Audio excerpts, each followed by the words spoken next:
it's Wenji here. I'm back with a sponsorships part 3.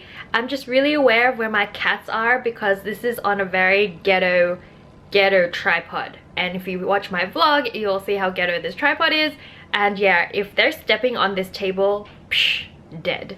But last time I've done 2 of these already, and I've done the truth about sponsorships part 1 and then part 2, and this is part 3, and every single time I'm basically just answering the questions you guys ask in the comment section. Before I get started, I have something super exciting to announce, and if you guys have been following me on my Twitter and my socials, you'll know I started this really cool non-profit organization. It's called the Internet Creators Guild, and it's pretty much like hashtag Team Internet, and what we exist to do is to provide a resource for all of you guys that are creators, that are like in this digital space, because it's so new, no one knows what's going on. I made a billion mistakes and signed horrible contracts so many times because no one tells you these things, and the people that know are usually quite big, and it's very hard to have an open conversation with someone that, you know, gets thousands and thousands of emails every day from people. So we created this Internet Creators Guild. It is non-profit, but we do have a membership fee to keep it running and going, and what we want to do is create like this resource platform. We're going to be giving legal advice that you usually pay hundreds, and I've paid thousands of dollars for legal advice, but you guys will eventually get it here to the website. I'm going to put it down below. I'm on the board of directors, so I will be here to help you guys. If you guys have any feedback or anything like that, let me know, and I'll make sure it gets, you know, we make this community, this non-profit organization, like something useful. It's backed by Hank Green, who is also the founder of VidCon. He's one of our advisors. Casey Neistat's one of our advisors, and I'm on the board with like Anna Akana, who I absolutely love, and some really amazing people that you'll find on the list in the link below. So I really wanted to share that with you guys, but now that I have, let's get on with the questions. So the first question is from Neonata. It says, I'm starting YouTube for the first time and I've decided to make videos about life, advice, music, comedy, skits, vlogs, gaming, beauty, fashion. Have I realized that most YouTubers stick to one genre? If I want my audience to grow, connect more with others, and be a successful YouTuber, should I stick to one genre or do all of these things, since I enjoy doing videos in all of these topics? Really great question, and I really want to answer this. You start a YouTube channel, you got to decide whether you're doing it for just like an online diary for yourself, and you don't really care how many views you get, you don't care whether you make money from it. Whatever reflects you, that's what you should do. But if you want to do YouTube, if you want to take it as a business, eventually have it replace some form of like your income, so that you can, you know, take a step back from whatever you're doing and do more YouTube. Here's great advice: don't do everything. A very good way to start is to focus on something really small, like a niche, like, I don't know, vegan cooking for people that love avocados, something like that. Like, I'm getting super specific, but if you just keep constantly making content like that, people will eventually follow you for that content, and then at that point you can branch out. And I've heard even large YouTubers with millions and millions of followers, when they try and branch out into something different, even they find it difficult. I find it difficult to branch out as well. When I do something really left field on my main channel, it does not get as many views. In fact, sometimes it's like 50% of the views that I normally get. So it is hard no matter where you are, but it's even harder when you first start. So I think when you begin to build a following, just be very specific, because you want to create value for other people. You want to be helping other people. People want to be watching your video and going, ah, I learned something, yay. And that's when you know you're doing the right kind of content in the beginning. And just focus on stuff that help people in a very narrow area, and you will grow. Yeah, that's it. Just don't give up. If you're having trouble picking which one you want to do, ask yourself this question: what can I repeatedly make videos of for the next 3 years, every single week, and not want to kill myself? That is the question you want to ask, and whichever topic like fits that the best, do that. Shin Young Yoon, how much time do you spend editing and filming your videos? So just to give you guys an idea of what my schedule looks like, I work way harder than I've ever worked in my whole entire life, even when I had really demanding jobs. I work about 12 hours a day, 7 days a week, and keep in mind I'm also doing social media like Snapchat, Twitter. I would say 12 hours a day would not be like an overstatement, because I'm either answering emails, I'm editing, I'm filming, I'm moving footage, I'm organizing footage, and even while I'm eating and doing leisure stuff, when you vlog, that becomes filming time as well. So yeah, I would say a good 8 to 10 hours a day, every single day, and I don't feel like I've taken a break unless I was so sick that I literally could not. Like, even when I'm sick, I try and push through. Jenny Wong, really great question. What do you see yourself doing with your business and brand in 5 years time? I guess your pension plan is not going to come from YouTube.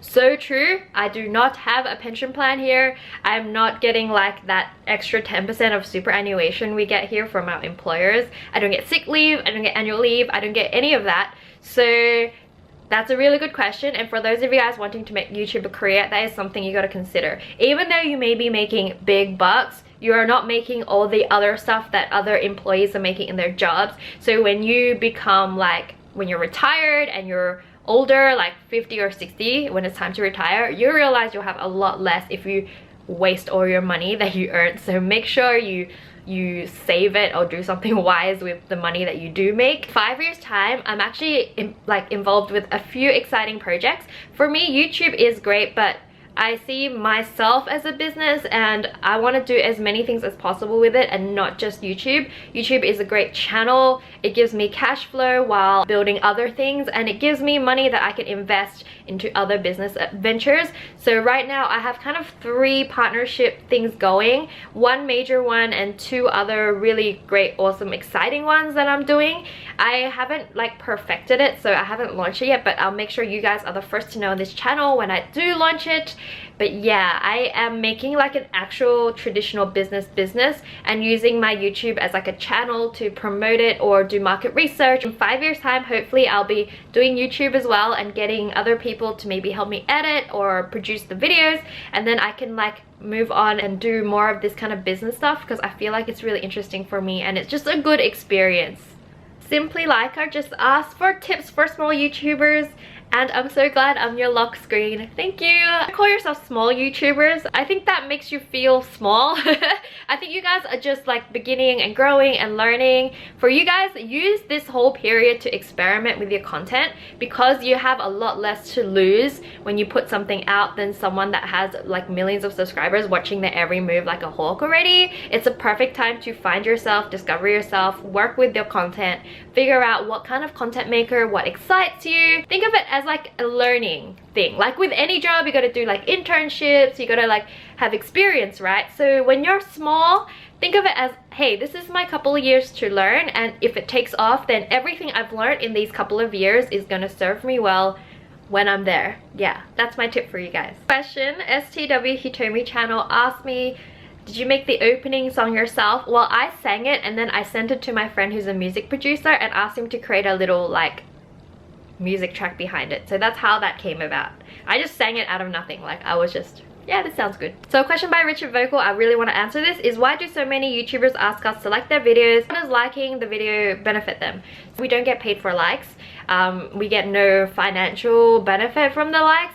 But what likes do for our video is it tells Google that this video is a good video, and the more activity around a video, it helps Google kind of like sift through all the content and go, hey, this video is half decent, let's show it to some new people that aren't already subscribed to you. So getting likes not only helps us get more views, and not only new people, it might even go like, you know how like some subscribers like subscribe to you, and then if you don't watch a couple of videos from YouTuber, YouTube actually stops recommending it to you unless you go onto the subscriptions page, which a lot of people don't know about, but it won't go on the home page. But if there's a lot more activities and likes, then it might show on the home page as well for the people that are subscribed but stop receiving your kind of notifications on the home page. So yeah, it really helps us because it ends up getting more views and we can like reach more people, which helps our channel grow. Because if you're always just, I guess, getting views from just your subscribers, you kind of don't grow.